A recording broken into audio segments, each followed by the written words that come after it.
Here at the Orange Peel, we will be spending time with young Christian artists.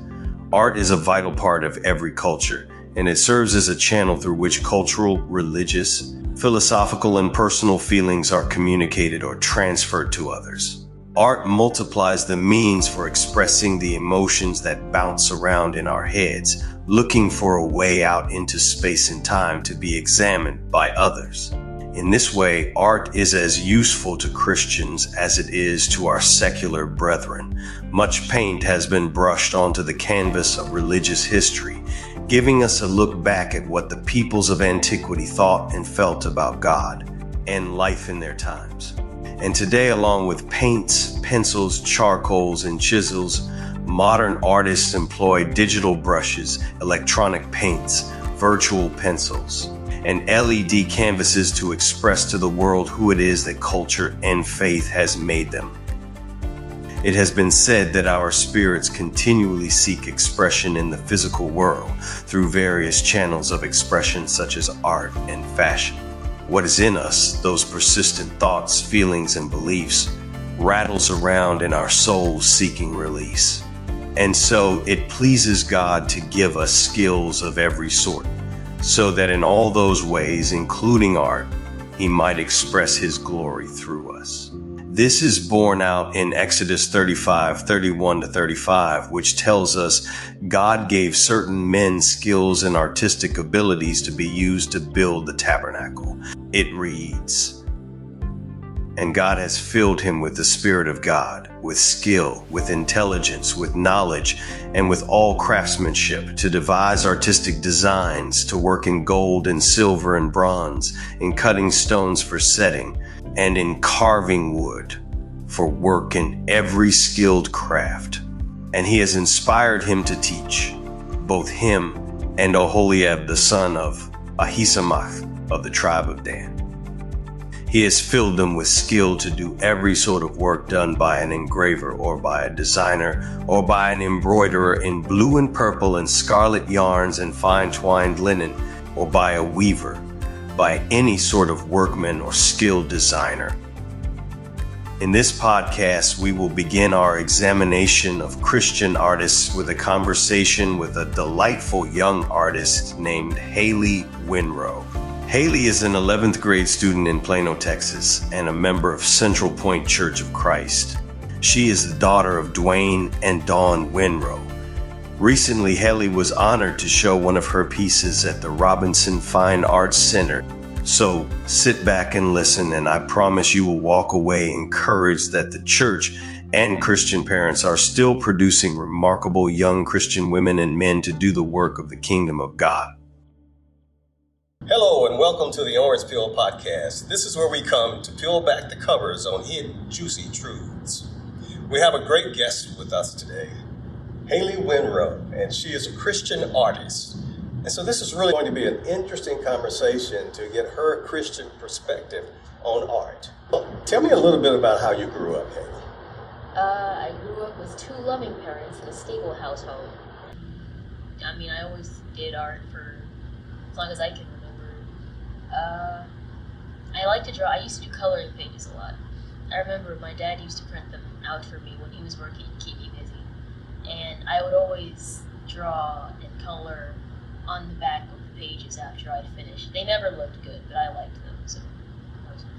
So your dad was using art as a babysitting tool, and he turned around and created a very strong interest. I hadn't looked at it that way, but actually, yeah, pretty much. What about your dad? Is he an artist? He said he used to be. He liked to draw. Sometimes I still find his doodles on napkins or something. But I know it was him and my brother really that encouraged me to draw when I was younger. How does it make you feel when you draw?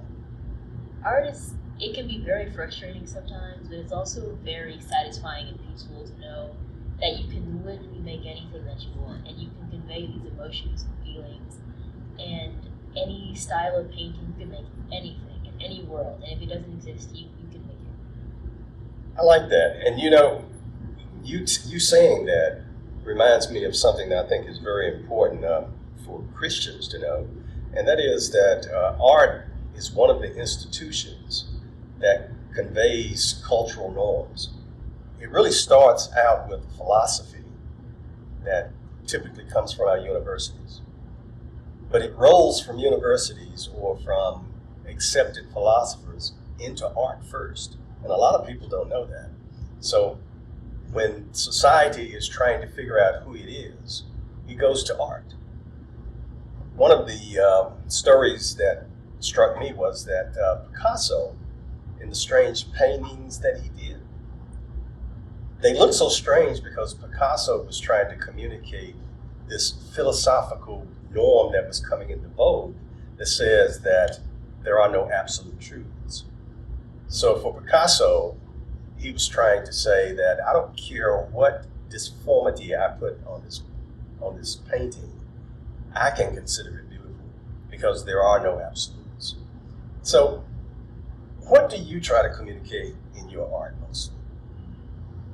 I think it depends on what I'm trying to make. Usually when I'm painting something, it's because I've seen something that makes me happy or that I enjoy. Sometimes I paint to convey my own emotion. Sometimes I'm like just doodling in life just because I want to just draw. I don't think I do a very good job of communicating my feelings very clearly when I'm speaking. So, and it can get kind of awkward sometimes, like trying to tell someone how you feel. Like how do lawyers even like argue without crying? Honestly, because I wouldn't be able to. I try to make art that is something meaningful to me, and whether that's like cultural norms or just something I saw in a video game I thought was super cute. Well, it's interesting because if you saw it in the video game, then it's probably a cultural norm, and therefore the culture is influencing what you want to express in your art. And I think that's what happens is we're subconsciously driven by our culture. But as a Christian, we're driven by more than culture. We're also driven by our love for God. And so could you talk to me about how you try to make sure that your art honors God?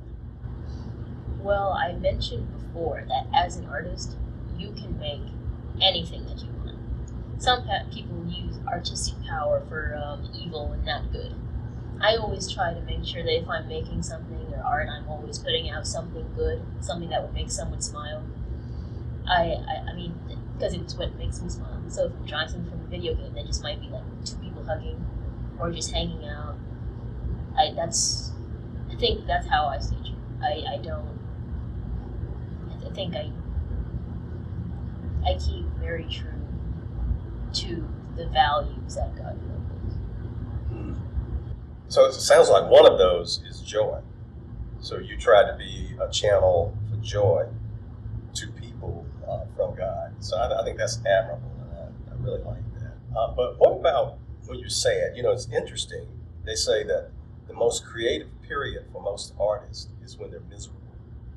And I can't remember, it may have been Van Gogh that used to hurt himself on purpose so that he would be more creative. Do you find your art expresses those not so good times in your life? When I'm making art, usually if I am upset or sad, I don't want to sit there reveling in how I'm upset and sad. I'm going to sit there, I'm going to try to cheer myself up. Because if I associate art with something like being sad and negative emotions, I won't want to do it anymore. Okay, so I get it. So if you're in the doldrums, what you want to do is pull yourself out with your art. I like that. That's really a great use for art, and it's also a great way people can use your art. So your joy comes through your art to them. But before I ask you any more questions, why don't you pick a piece and show it to us? Tell us what you felt when you created the piece and what you were trying to communicate.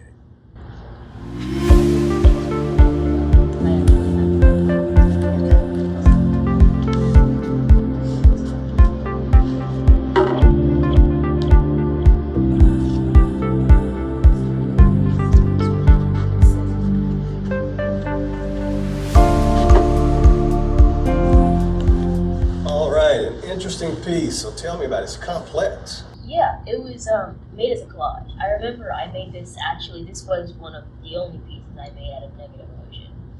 And it was during the school year, and I was really stressed and everything, and I was actually at that point failing like 3 or 4 classes, and I was in a really low place, and I just remember I just wanted to faint. So that's what it started off as. I was just going to faint. This was the first thing that ended up happening.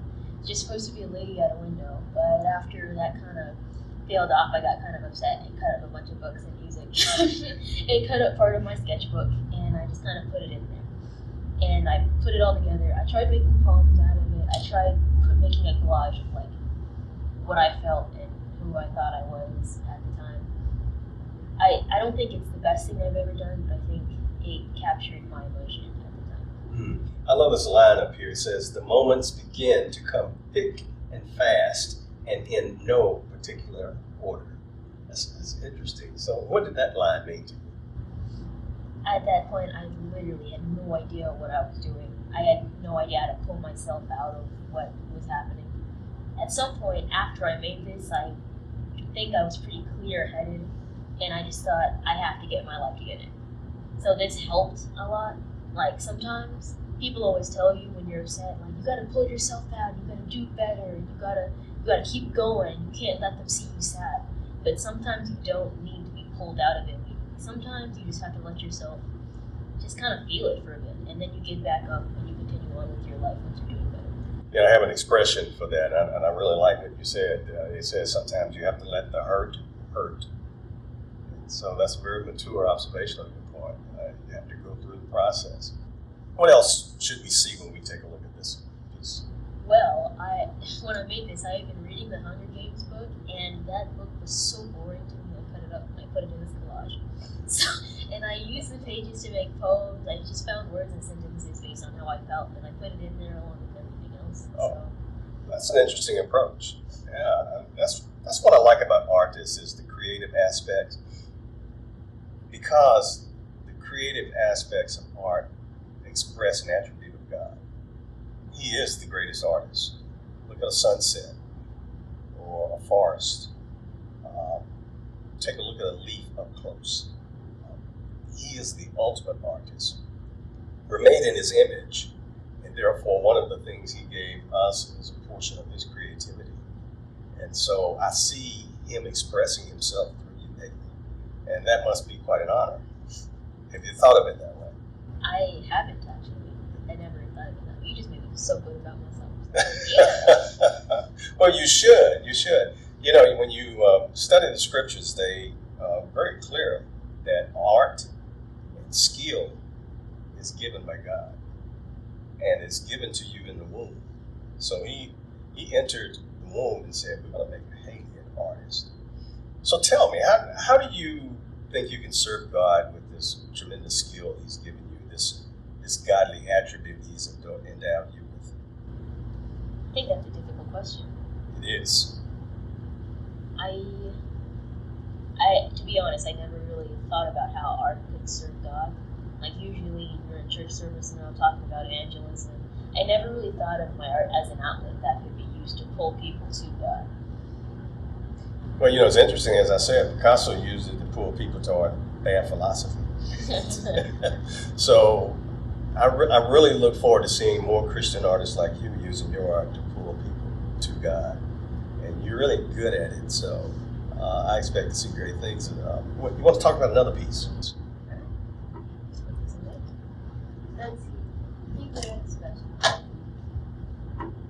Reuben Rivers.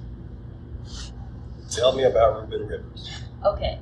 Reuben Rivers was a World War II hero who died on the front lines protecting his squadron. And he is also my great uncle.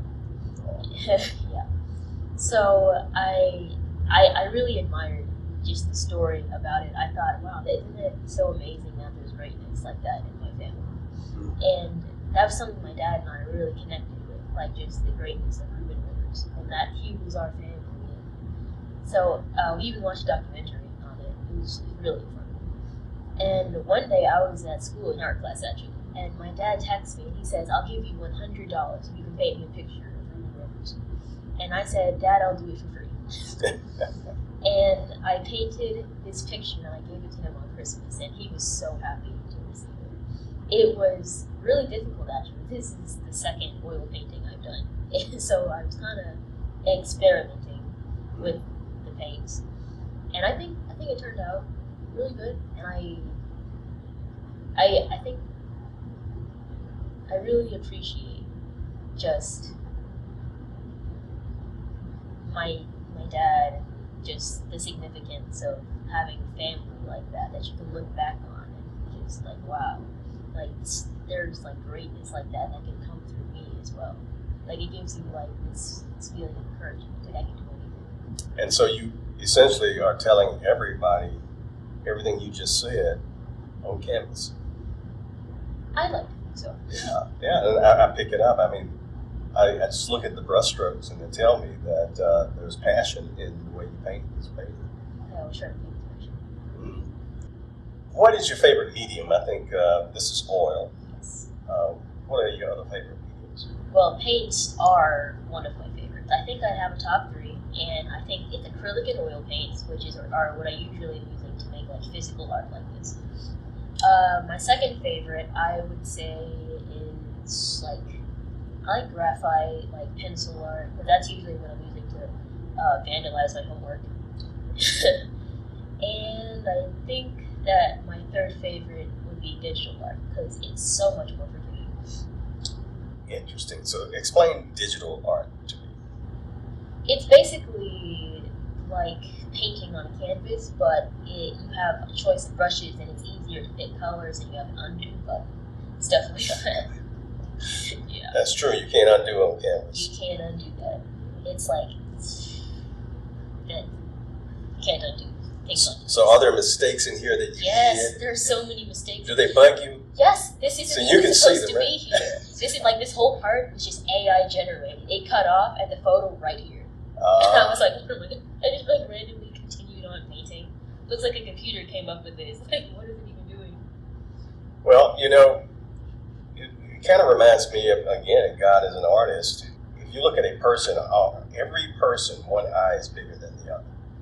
It's been proved that if there is perfect symmetry, then it's off-putting. And so imperfections are also a part of beauty, which is strange, isn't it? No, I agree entirely. Yeah. And so your imperfections have really created what we see.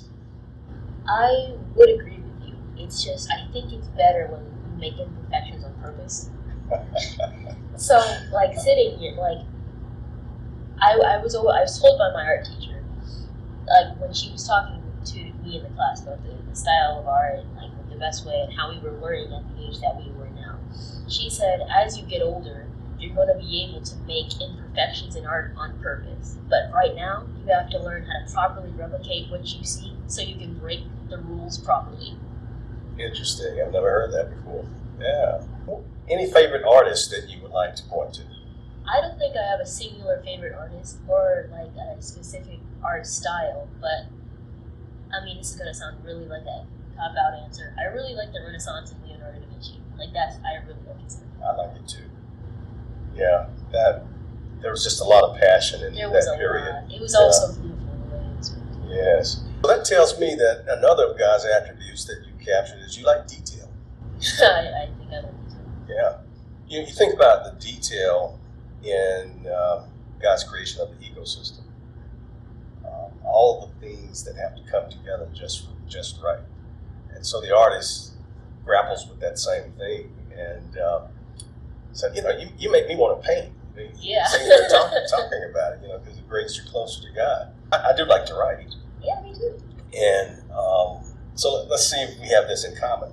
It says that real writers don't write because they want to or to be read by others. They write because they have to.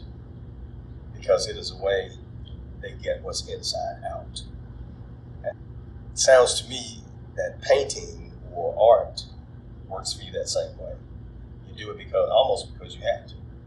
It's like an urge. Like Yes. Like some people are addicted to drawings. I'm addicted to drawing on my English assignment. Like that's like just what I do. Like I don't think I think I draw every day at this point. If anything, just anything every day. My teachers used to get mad because I would always finish my work early and I draw on their whiteboards. I had one teacher that let me do that though, my band teacher. He let me do that. Have you painted anything for your grandfather? No, but I was actually, he actually asked me about painting something for him. I figured he had. And just so everyone will know, her grandfather is Gerald Lee, who's the minister of the Pearland West Church of Christ. He's a very proud grandfather. I'm sure that he's looking forward to any piece you do. What do you think he wants you to think? He wants an eagle. He wants an eagle. So he's an eagle lover. Yes. I bet he refers to the eagles in the scripture a lot. All right, so look, you like detail. Yes. I know you have one that is exquisitely detailed. Current, like angry. So. Let's take a look at that.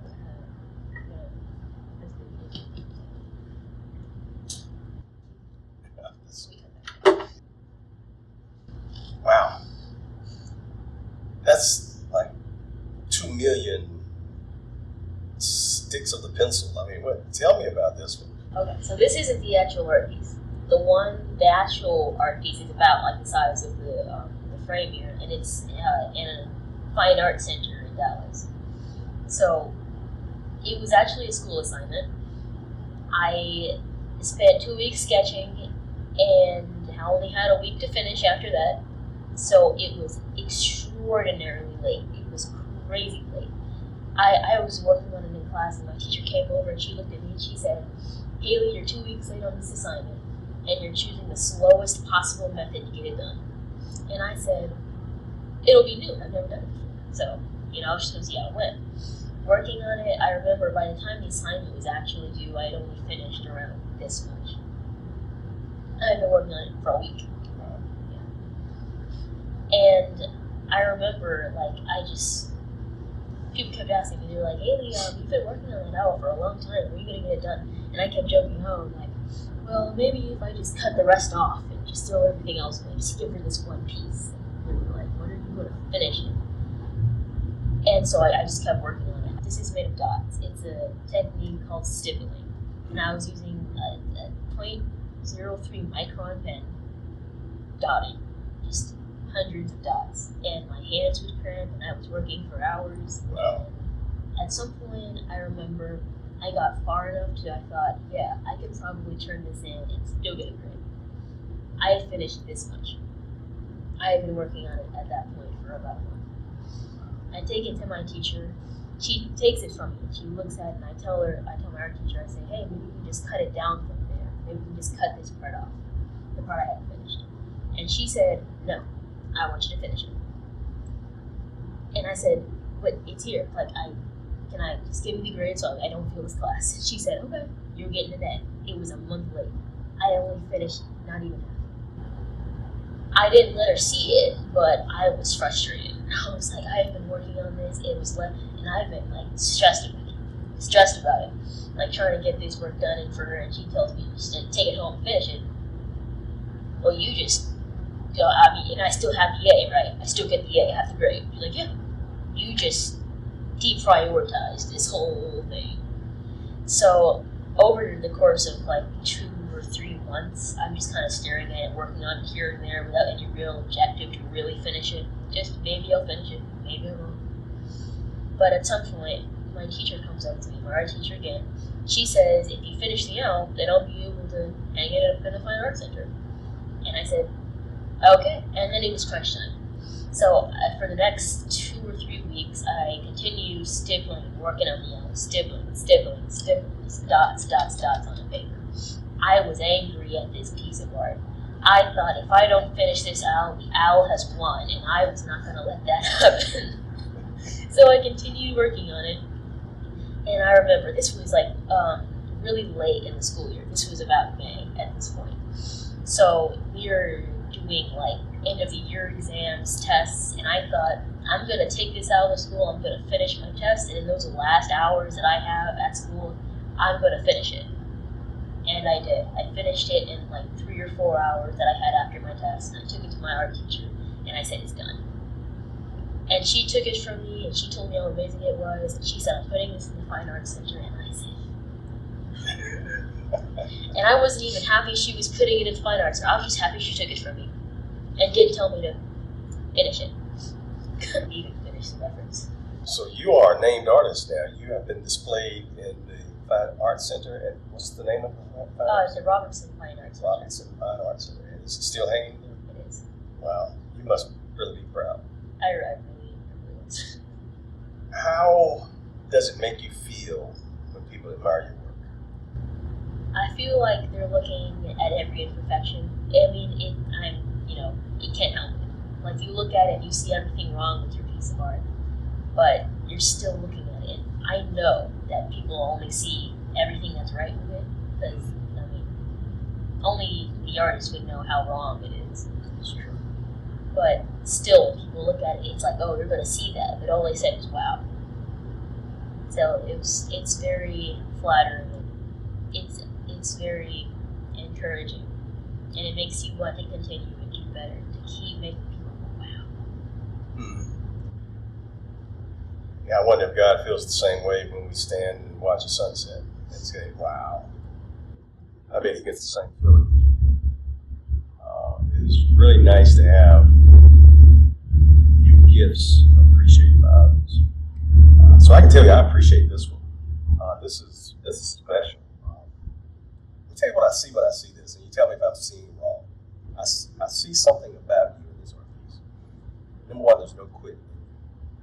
So you are patient, because to build something that's beautiful with dots takes a tremendous amount of patience. Or stubbornness. Or maybe some of it, but maybe some of each. But yeah, I also see that eye for detail that we were talking about. So you like to not just see the big picture, you like to see what makes up the big picture. And that's a gift. You know, there's a difference between people, and let's talk about knowledge.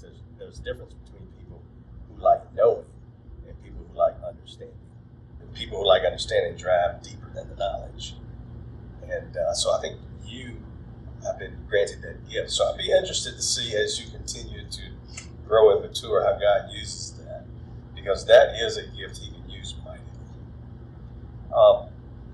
What would you say to other aspiring young artists? Don't quit. That's a good You one. cannot quit. And most people always ask me, oh, how do you do art so well? And they always hate my answer. Practice every single day.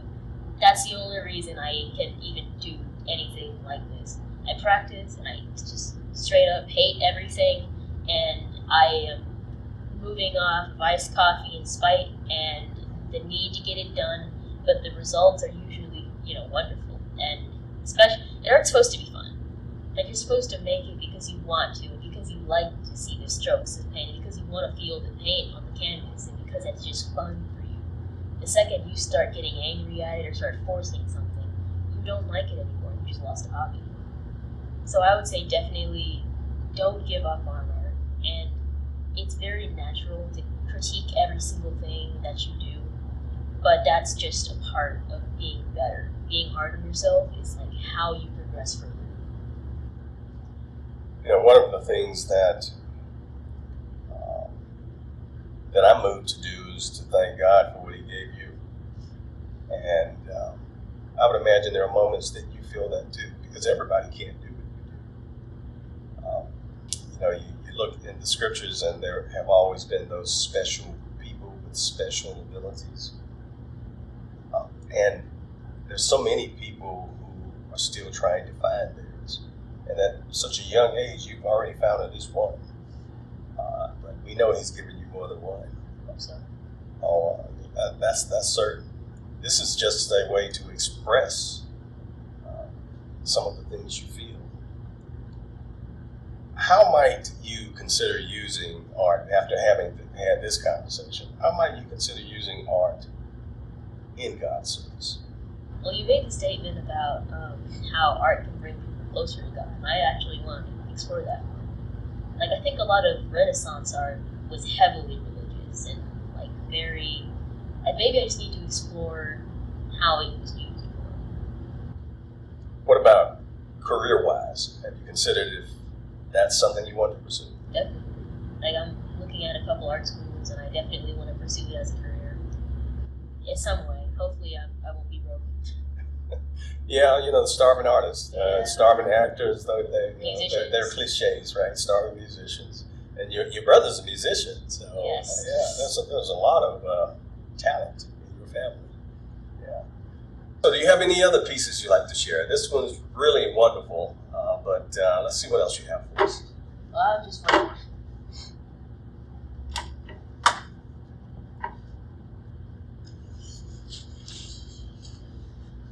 All right, talk to us about it. So this was a school assignment that I actually ended up taking to a competition. It didn't win, but it got pretty far actually.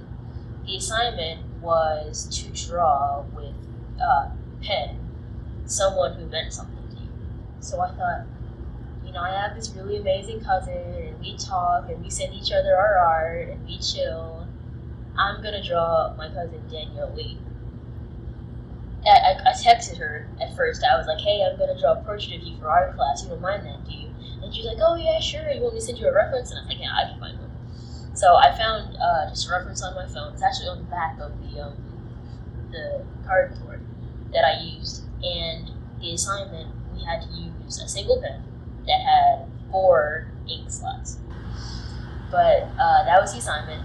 And we had... I did it in the pen, and after I finished it, I turned it in for the grade. And my art teacher comes by, and she says she likes it so much, and she wants me to enter into a local art competition. And I said, yeah, that could be really fun. I'd never done it before, and I thought, this could be a good experience. In the competition, it was several judges throughout the high school that would be taking kids' art from all over the district and judging them to see who was going to state. And based on, your score, it's almost like a grade. And it was, I think, 1 through 52 points. And there were several stages of it. So first you had to turn the art in, and you had to wait for the first round of judging. After we did that, we had to go to where they had the art set up, and we had to look through each and every piece and see who got medaled. If you got medaled, you were pretty much going on to the next round. I got medaled along with a few other friends who were there with me, and we went to the next and technically the final round, in which we had to face an actual judge and speak to them about the art process. I was super, super nervous. I'm sitting there, I'm texting Danielle, I'm like, I'm at a competition right now with your pen portrait, and I'm freaking out. And she was like, oh, it's gonna be fine, you're gonna win, I'm like, yeah, okay, we got this. I go into the judge's room, we talked. She was really, really nice. She had a lot of compliments saying how neat it was, and I did a good job with the colors, and she sent me on pretty much to the next round, which would determine if I was going to state or not. I got, I think, around a 50 in points out of 52. 2 more points and I would have gone to state. I did get medal though, which means I did get it back from my lettering check. So, and a cool story, I suppose. So this is the fun part of art, right? So you have a fellow artist, and you get to indulge in sharing art together. Tell me about some of the things you share. Well, over the past several years, Danielle and I being in contact, a lot of the times we just end up sharing stuff we do on our iPads, maybe doodles or ideas that we have. I remember it actually started off as she was sending me short stories she would write. And I might send a few to her, and then it turned into, look what I drew, and it turned into, look what I drew, and we just started exchanging things. We used to come up with ideas together. More lately, something we tried to work on was making a comic. We did not get very far. No, she got pretty far. I'm the one who flaked. I'm the one who was started with the sketch, and it was okay, I'm done. So we did try that. It is a lot of fun though, just to bounce ideas off of each other, to see other styles from other artists, and especially Danielle. She's a great artist, and we have very different styles, but I think she's really amazing at what she does. So how would you describe the differences in your styles? Well, actually, I just had this conversation with someone else recently. My style is definitely more realism based, and like you said, very detail oriented. Yes. I'm trying to get out of that actually. I'm trying to do more just get the vibe and feel of it. Danielle does a lot of and like caricature. Yes. And I think that's more creative, actually. Like to sit there and think of something and like make what's not already there is like far more impressive than looking at something and putting it down. It reminds me, I've forgotten what it's called, the Japanese art, where you have the funny looking characters. What pieces have you done that you wish you could go back and do again? All of them. Like everything. All of them. I remember when I was 12, I painted the same thing 3 times and hated all of them. What about your parents? How have they responded to your art talent? They've always been really supportive. Like, I'm pretty sure I got it from my dad. And he was like I said in the beginning, like the one who would print off sheets of paper for me to color and doodle on. But they always said, like, it's like, I like whatever you like and art, if that's what you're into, and like go to school. And, like, they even said I don't have to go to 4-year university. They said I can go to an art school or like a school that specializes in something. They were always very supportive of everything I tried to do. And they were very encouraging. Haley, this has been a whole lot of fun for me. I'm a closet artist too, by the way. I'm terrible at it, but I love it because I love things where people express themselves through something other than words. But I also love words, and it wasn't lost on me that you said you're also a writer. So tell me about your writing, because writing is a form of art as well. Yes, actually, I like to write because I like to read. So you read all of these amazing stories and people on adventures. I like to read fantasy and like sci-fi and stuff. Like those are my favorites. But I just remember being so annoyed. I went to the library at my school, and there was like just specifically one kind of book, teenager off and on an adventure and like doing something. But I got so sick of reading stories about just a bunch of stupid kids making stupid decisions. Like, okay, everyone knows this is the dumbest thing you could have done. So I thought, wouldn't it be interesting if there was a story that kind of went away from the norm of just someone telling a story of something? What if it was like deeper and like made you question the book itself, like what was really happening? So I'm referencing something very specific that I was thinking as I was looking through the library and could find nothing to read. But other than that, I like to just imagine stories. I am a vivid daydreamer, so it's the only thing keeping me awake at night, honestly. So I like to daydream a lot. I also like to put that stuff down on paper.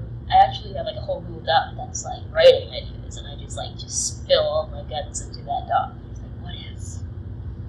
I tried writing books once when I was younger, especially during like COVID year 2020. Yes. Where I was like, they weren't very good or well written or very original, but it was fun for me. So it was something I did. It is such a joy to speak to a young lady who has her head on straight, who follows the path of righteousness, who honors God in everything she does. And it's just simply a joy to be around. I pray God's greatest blessings upon you, and I will be in the stands watching you as you grow and do great things in the days to come.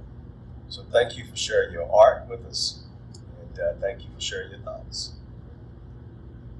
Well, we hope you can come back again, because I am sure you are going to continue to get even better at your art. And so let's commit to each other that we come back to the Orange Peel again when you've done some other stuff, especially when you make the New York Times. Hopefully one day. Thank you for joining us in the Orange Peel today. If you enjoyed our content, please like, comment, and subscribe.